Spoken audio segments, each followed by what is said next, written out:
ರಾಷ್ಟ್ರೀಯ ಸೇವಾ ಯೋಜನೆ ಕೋಶದ ವತಿಯಿಂದ 75ನೇ ಸ್ವಾತಂತ್ರ್ಯ ಉತ್ಸವದ ಅಮೃತ ಮಹೋತ್ಸವದ ಅಂಗವಾಗಿ ಆಜಾದಿಕ ಅಮೃತ ಮಹೋತ್ಸವ ಅನ್ನುವಂಥ ಒಂದು ಶೀರ್ಷಿಕೆಯಡಿಯಲ್ಲಿ ಇಂದು ಚರ್ಚಾ ಸ್ಪರ್ಧೆಯನ್ನು ಹಮ್ಮಿಕೊಳ್ಳಲಾಗಿದೆ. ಭಾರತಕ್ಕೆ ಸ್ವಾತಂತ್ರ್ಯ ಸಿಕ್ಕು 75 ವರ್ಷಗಳು ಗತಿಸಿ ಹೋಗಿವೆ. ಈ ಒಂದು ಕಾಲಘಟ್ಟದಲ್ಲಿ ಸಾಕಷ್ಟು ಪ್ರಗತಿಗಳನ್ನು ಸಾಧಿಸಿದೆ ಭಾರತ. ಅದರ ಜೊತೆಗೇ ಸಾಕಷ್ಟು ಸಮಸ್ಯೆಗಳನ್ನು ಕೂಡ ನಾವು ಎದುರಿಸ್ತಾ ಇದ್ದೀವಿ.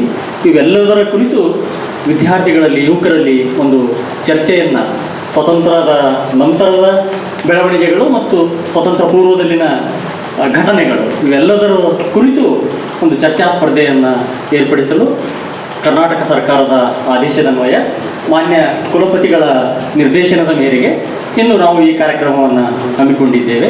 ಈ ಕಾರ್ಯಕ್ರಮಕ್ಕೆ ಗೌರವಾನ್ವಿತ ಕುಲಪತಿಗಳಾದ ಪ್ರೊಫೆಸರ್ ದಯಾನಂದ ಅಗಸರ ಸರ್ ಅವರು ಉದ್ಘಾಟನೆಗೆ ಆಗಮಿಸಿದ್ದಾರೆ.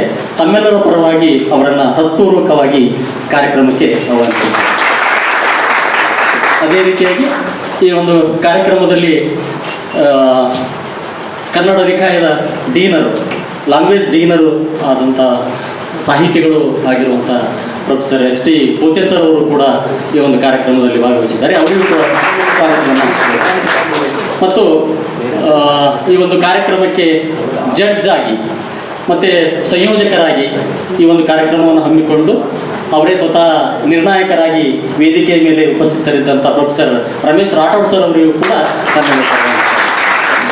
ಮತ್ತು ವಿದ್ಯಾರ್ಥಿ ಕಲ್ಯಾಣ ಅಧಿಕಾರಿಗಳಾದಂಥ ಪ್ರೊಫೆಸರ್ ಕೆ ಸಿದ್ದಪ್ಪ ಸರ್ ಅವರಿದ್ದಾರೆ, ಅವರಿಗೂ ಕೂಡ ಸ್ವಾಗತ. ಎಲ್ಲದಕ್ಕಿಂತ ಹೆಚ್ಚಾಗಿ ತಾವು ಈ ದೇಶದ ಚಿಂತನೆಯನ್ನು ಮಾಡ್ತಕ್ಕಂಥ ವಿಷಯ ಕುರಿತು ಚರ್ಚೆಯಲ್ಲಿ ಭಾಗವಹಿಸಲು ಆಗಮಿಸಿದ್ದೀವಿ.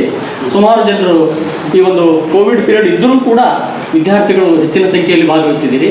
ನಿನ್ನೆ ನಾವು ಪ್ರಬಂಧ ಸ್ಪರ್ಧೆಯನ್ನು ಏರ್ಪಡಿಸಿದ್ದೀವಿ. ಅಲ್ಲಿ 20 ಜನ ವಿದ್ಯಾರ್ಥಿಗಳು ಭಾಗವಹಿಸಿದ್ರು. ಭಾಳ ಚೆನ್ನಾಗಿದೆ ಸರ್, ಸಮ್ ಮಿಸ್ ಮಾಡ್ಕೊಂಡಿದ್ದೀನಿ ನಿನ್ನೆ. ಸೊ ಇವತ್ತು 15 ಜನ ತಮ್ಮ ಹೆಸರು ನೋಂದಣಿ ಮಾಡಿದ್ದಾರೆ ಸರ್. ಸೊ ಎಷ್ಟು ಜನ ಬಂದು ಭಾಗವಹಿಸ್ತಾರೋ ಗೊತ್ತಿಲ್ಲ. ಆಲ್ಮೋಸ್ಟ್ 10 ಜನ ಅಂತೂ ಆಲ್ರೆಡಿ ಅದರ ಸರ್ ಇವಾಗ.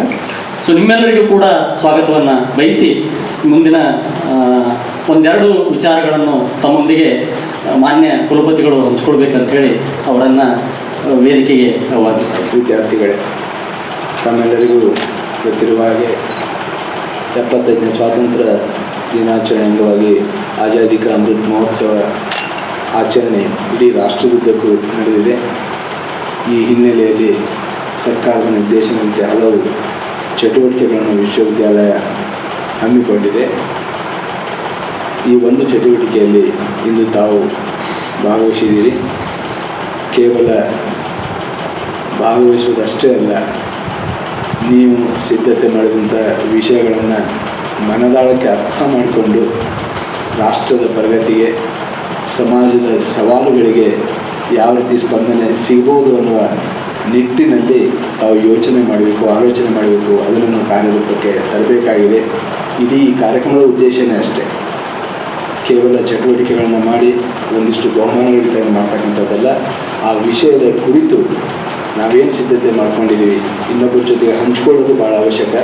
ನಮ್ಮ ರಾಷ್ಟ್ರದ ಪ್ರಗತಿಗೆ, ಸಮಾಜದ ಸವಾಲುಗಳಿಗೆ ಯಾವ ರೀತಿ ನಾವು ಇದಕ್ಕೆ ಸಿದ್ಧರಾಗಬೇಕು ಅನ್ನುವ ನಿಟ್ಟಿನಲ್ಲಿ ಈ ಕಾರ್ಯಕ್ರಮದ ಉದ್ದೇಶ ಇದೆ.